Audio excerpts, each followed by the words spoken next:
মাঝ নদীতে নৌকা উল্টে গিয়ে বিপত্তি, উদ্ধার 9 জন মৎস্যজীবী। কুলতলির মইপিট কোস্টাল থানার নগেনাবাদের 9 জন মৎস্যজীবী মা মাসুনা ট্রলার নিয়ে গভীর সমুদ্রে মাছ ধরতে যায় রবিবার বিকালে।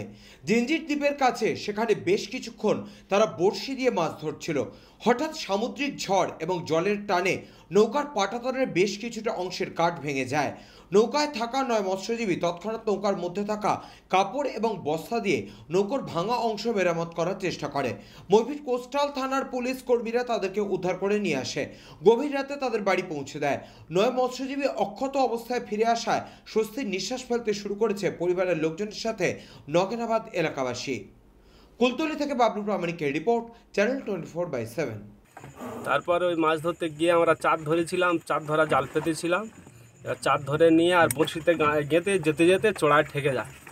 চড়ায় ঠেকে যাওয়ার পরে আমরা অনেক চেষ্টা করেও নামাতে পারিনি। তারপরে জোয়ার আসে, জোয়ারে প্রচণ্ড হেল ওঠে, হেলে নৌকো ঠুকে বানচাল হয়ে যায়। কোনো রকম আমরা খুব মানে কষ্ট করে নৌকোটা বার করে নিয়ে কাঁটাকানি চাপা দিয়ে চেপে ধরে কোনো রকম কালীবেড়ার গায়ে এসে উঠি। তারপরে আমাদের এলাকায় টাওয়ার পাই না, কোনো রকম ফোন করেছি। এবার এলাকার আমাদের যে ছেলেপুলেরা ছিল তারা কোস্টাল থানায় ফোন করে। কোস্টাল থানার বড়বাবু উনি নিজে লঞ্চ নিয়ে গিয়ে আমাদেরকে উদ্ধার করে। এই নৌকা এই দুর্ঘটনা, এই ট্রলার এই দুর্ঘটনার পরে তো 4 ঘন্টা আপনারা সময় কাটিয়েছেন, কিভাবে কাটালেন? কীভাবে ওই মেশিনটা ডুবতে দেওয়া হয়নি, মেশিনটা ডুবলে তো আমরা প্যানে মরে যেতাম। মেশিনটা ডুবতে দেওয়া হয়নি।